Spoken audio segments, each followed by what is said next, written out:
Where do you want me? Okay, perfect. Right there, perfect, yes. Thank you. That's great. Oh, Awesome. hello. Hi, we're all back. coming back. Okay. Oyster How does it recorder work? You again. guys are all just with different things, or Yeah. Yes. I've never done this. And then we I'm with compete Chuck against Movie. each other. Oh, really? No. It used to be that way, but now there are We work reports. together. People are trying to corner me about season 2, and I'm like, I've done this a couple of times. You can tell us everything. No, I can't. Just don't This tell is the why I You do don't have this. to tell us everything. I just have to do. When I do this, it's because I was. Maybe you could tell us Things like here and there. any hints about what planets you've been designing for season 2. Oh, how about engineering?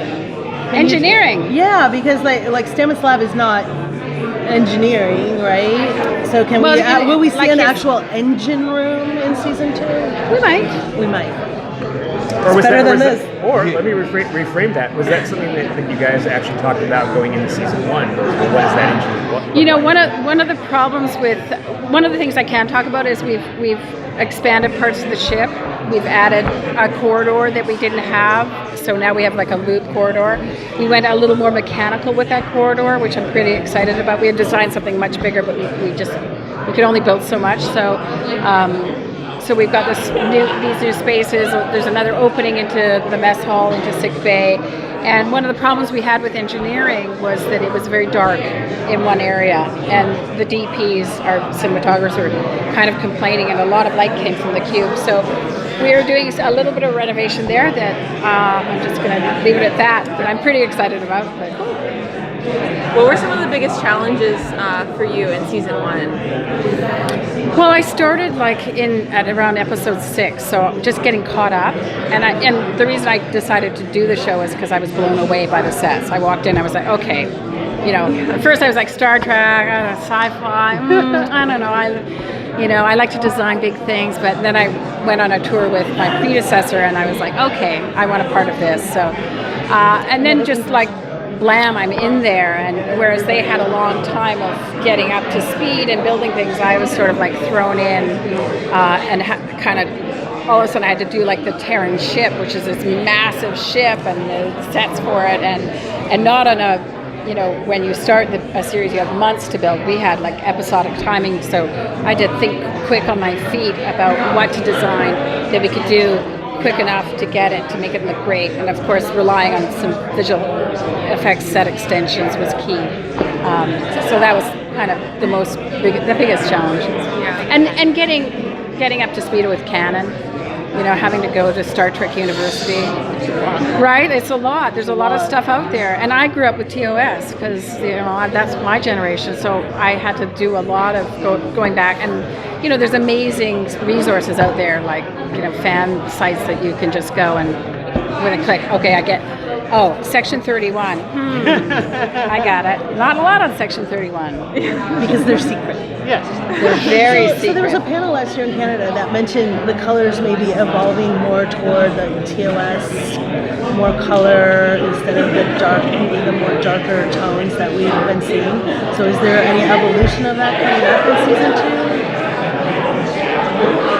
Boy, you guys are really digging around. Depends, I guess it depends what we build.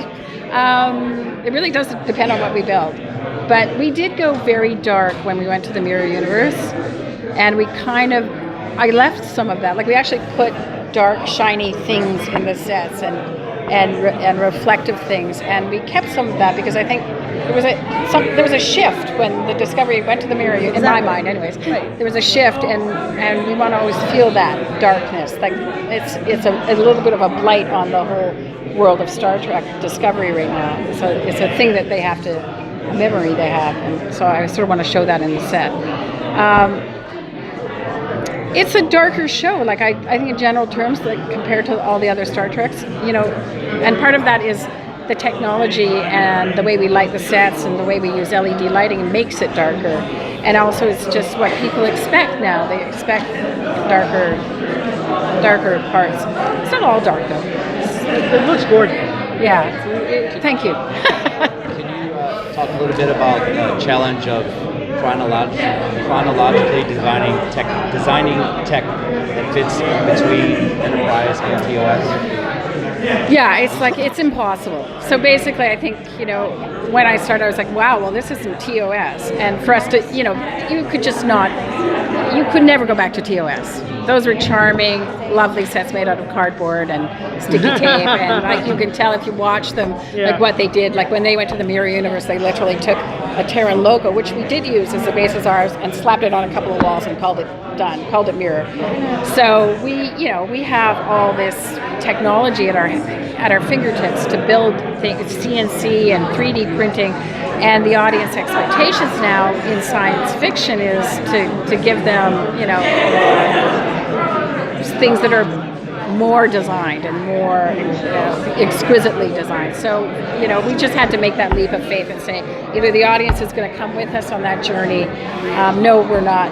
No, yes, we are predating TOS, but no, we're not going to offer you TOS again, 50 years later or whatever it is. And Glenn was saying that the red camera makes his job a little bit tougher and kind of took away all of his tricks and tools. As the red camera made your job a little more difficult. Yeah, things shift. So you pick a color for a set and oh my God, it's like, it looks blue or green, like it just, So we don't often have time on episodic television to do camera tests the way you would on a feature film, but if we test things, it helps us to know what we get. So like all the main ship colors have been tested with the red camera and stuff.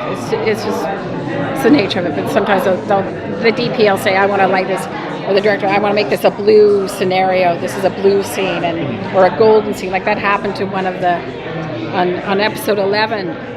They decided to put the son of, I can't remember, the Harlech planet right through the windows, and the whole set was washed with amber. And I wasn't expecting that. I actually was quite taken by surprise. But when I saw it, I loved it. So, you're working fast. So sometimes you just have to go with it. So how much freedom do you have, like designing something like when they're going to Pavo? Do the writers tell you exactly what they want it to look like, or do you get to just use your own imagination and create it for them? That was funny. So that was actually the network said, we need to go to a planet. We need to go to a planet now. We want you guys to not be, we want to get off the ship. We need to go somewhere. And so the writers called us and in Toronto. We were in Toronto. They were in LA, and said, okay, we need to go to this planet. Here's some parameters. Pitch us something. So in 10 minutes. Literally, this is a true story. So we went away for 10 minutes, and I was like, a yurt. Like, we were dealing with the Pavan being. So at first we were actually, Gersha built a costume. We were trying to, so then I was like, no, a yurt's not good enough. It's got to be like a membrane structure that, because we built this membrane yurt. I call it a yurt. And then it's got to be mathematical. So everything we designed was actually based on this math equation to build these fins, and it was quite complicated. It just looked like this membrane thing.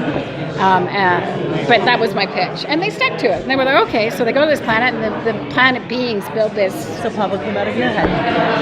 Partly. No, I'm not solo on this. It was all of us. So Gersha was like, okay, so we talked about getting dancers to be the Pavo, but in actual fact, it had to be the effects.